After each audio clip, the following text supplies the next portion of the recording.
একবার আজ থেকে 8-9 বছর বা 10 বছর আগের কথা, আমার মসজিদে এক ভদ্রলোক আমার হাতে হাত দিয়ে তওবা করলেন। তিনি ওনার অপরাধটা বলবেনই, আমি বলছি বলার দরকার নাই, আপনি আল্লাহকে বলেন তাইলেই হবে, ব্যাস। উনি বলছেন না হুজুর আমার শান্তি হচ্ছে না, আমার বলতে হবে। আচ্ছা বলেন। হুজুর আমি পকেটমারি করি। কি করি? পকেটমারি করি। আর আজকে আপনি বয়ান করছেন অন্যের হক বান্দা মাফ না করলে আল্লাহ মাফ করে না, তা আমার কি উপায় হবে? তার দিলের ভিতরে এটা আসর হয়েছে, হুজুর আমি তওবা করছি, আর কোনোদিন পকেটমারি করব না, দাঁড়িটারি কিছু নাই। তো আমার কাছে এই লোকটাকে বড় ভালো মনে হলো যে উনি অন্যায়ের পথ থেকে প্রত্যাবর্তন করে কোন দিকে যাচ্ছেন? হকের দিকে যাচ্ছেন। সত্য সন্ধানী মানুষ, যারা সত্য সন্ধানী হয় আল্লাহ তাআলা তাদেরকে হেদায়েত দিয়েই দেন। ওই পকেটমার সাহেব কি করেছেন? তওবা করলেন। তো আমার কাছে তার এই তওবাটা বড় ভালো লাগলো যে ইনি তো একজন আল্লাহওয়ালা মানুষ হয়ে যাবেন, ওনার এই তওবা আল্লাহ কবুল করুন।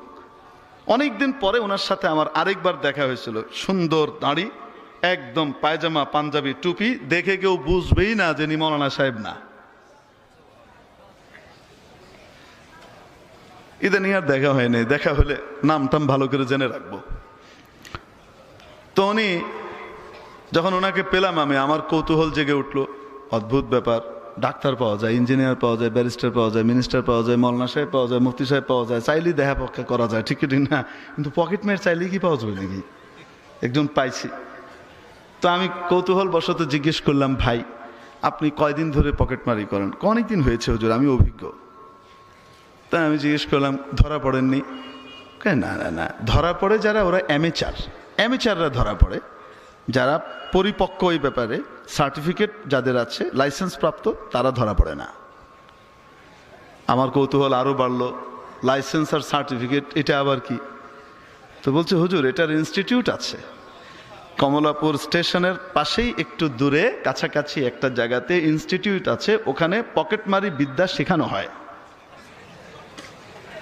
তো আমি জিজ্ঞেস করলাম কি শেখানো হয়, কি পড়ানো হয়? ওখানে অনেক কিছু পড়ানো হয়, সাইকোলজি পড়ানো হয়, মনোবিজ্ঞান পড়ানো হয়। একজন মানুষের নড়া চড়া চলন বলন দেখেই তাকে বুঝতে হবে যে এর পকেটে টাকা আছে নাকি পকেট ভর্তি নিউজ প্রিন্টের কাগজ, এটা তাকে বুঝতে হবে। এই মনোবিজ্ঞান শেখানো হয়। কার পকেট কোন জায়গায় থাকে, কোন পকেট কিভাবে কাটতে হবে, সেটাও শেখানো হয়। তা আমি কৌতূহলবশত জিজ্ঞেস করলাম যেমন উদাহরণ দেন। তো বলছে হুজুর আপনাদের পকেট থাকে বাম বগলের তলায়। একদম পারফেক্ট কথা বলছে। আমাদের তো ফাইজামার মধ্যে পকেট থাকে না, ফ্যান্টওয়ালাদের